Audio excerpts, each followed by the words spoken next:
Aren't you an absolute vision? Welcome into General Grammar. My name is Mr. Goodie Grammar, and I'm here to provide you with all your English grammar needs. Let's get it started. Today, we just received a new shipment of an amazing product that will really help you out with constructing your sentences. But before we begin, make sure to download the free guided notes in the description box below. The notes and the episode have matching badges that help you follow along with each section. Also, underline any maroon text that appears in the episode to identify key concepts and key terms. It's the shopping list your mom always forgot to take to the grocery store. Oh. Hold up. I want to subject you to a little basket breaker first. Uh-oh. Alright, for today's basket breaker question, let's get a little deep. The question is, what is a sentence?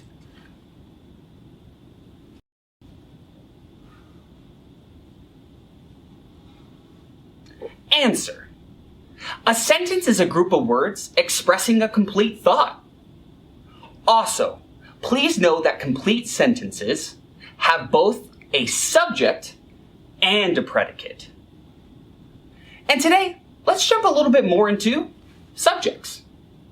3, 2, 1.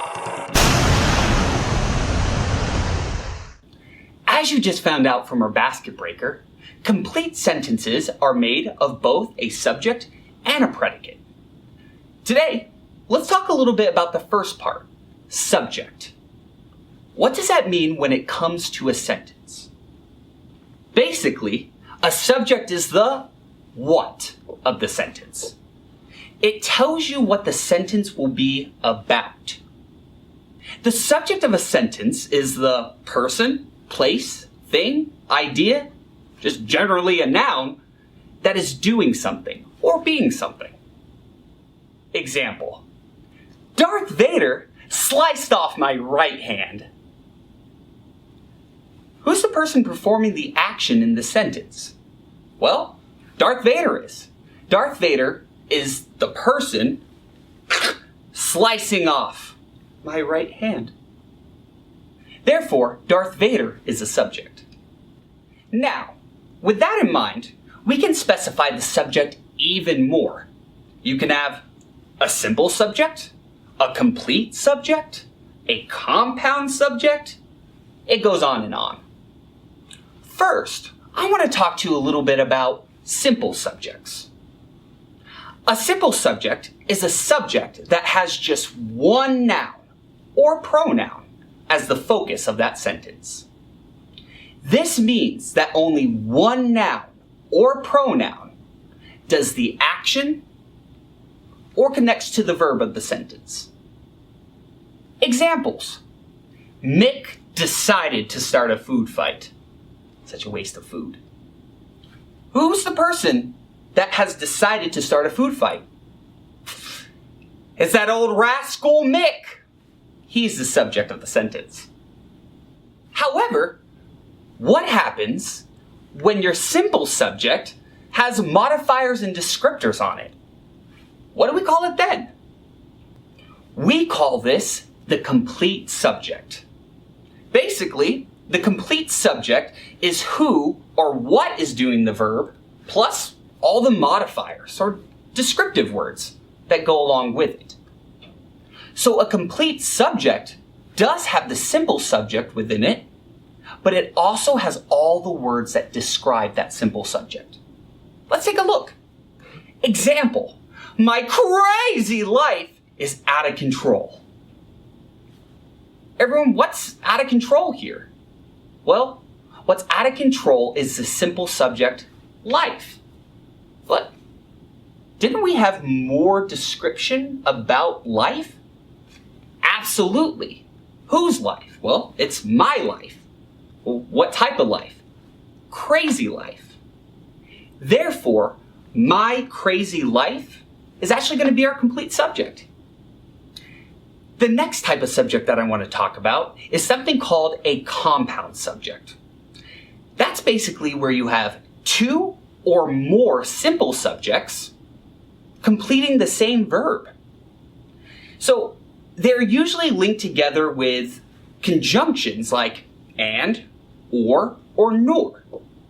Example, Becky and Ryan will call us when they get back from their camping trip to Never Going to Live Falls.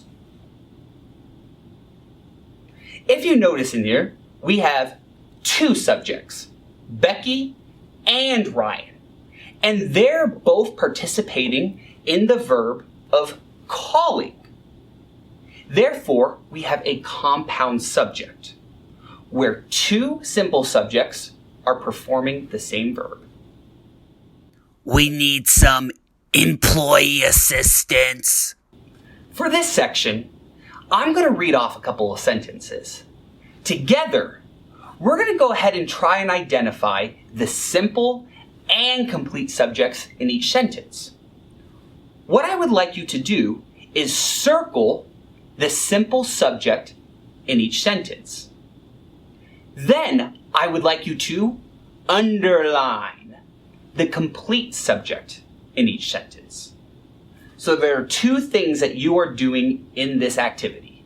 One, circling simple subject. Two, underlining the complete subject. Let's get into it. Example, the insanely talented velociraptor performed a tap dance. Well, who or what is performing the action? Well, the velociraptor is performing the action. Therefore, we would circle velociraptor. Well, what kind of velociraptor is this? Well, it's an insanely talented velociraptor. Therefore, your complete subject is going to be the insanely talented velociraptor. Example, Ariana Grande's ponytail saved lives tonight. Who or what is saving the lives in this sentence? That's right! It is the ponytail. But whose ponytail? Everyone, of course, it's Ariana Grande. Therefore, we would underline Ariana Grande's ponytail as our complete subject, because that gives all the descriptors about the ponytail. And oh boy, does it save lives. Bazinga! Whoa, you've learned so much today. But I want to check that knowledge. Let's do an aisle check. Let's go. For today's aisle check, I'm going to read off a sentence. It is now your duty to circle the simple subject in that sentence and underline the complete subject. Can you do it? Let's find out. His intense and fiery gaze blasted through the bleakness of the party. Circle the simple subject, underline the complete subject. Go!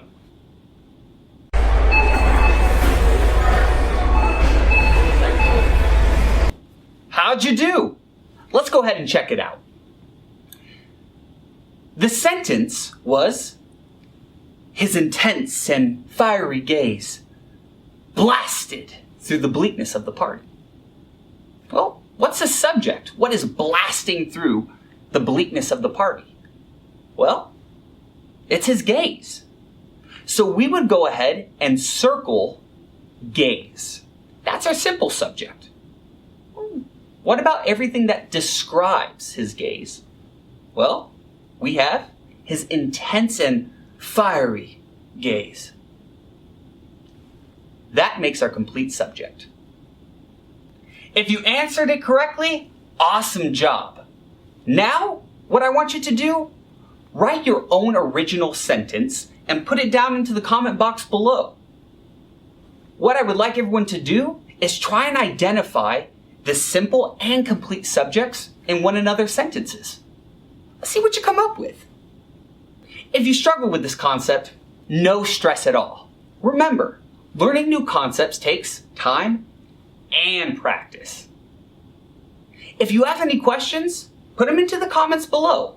We'd be happy to get back to you. Well, grammar goodies, that's all for today. Join us next time, where we will discuss the other half to a complete sentence, the predicate. Thanks for stopping by the Anti-Jammer Grammar Place. See you next time.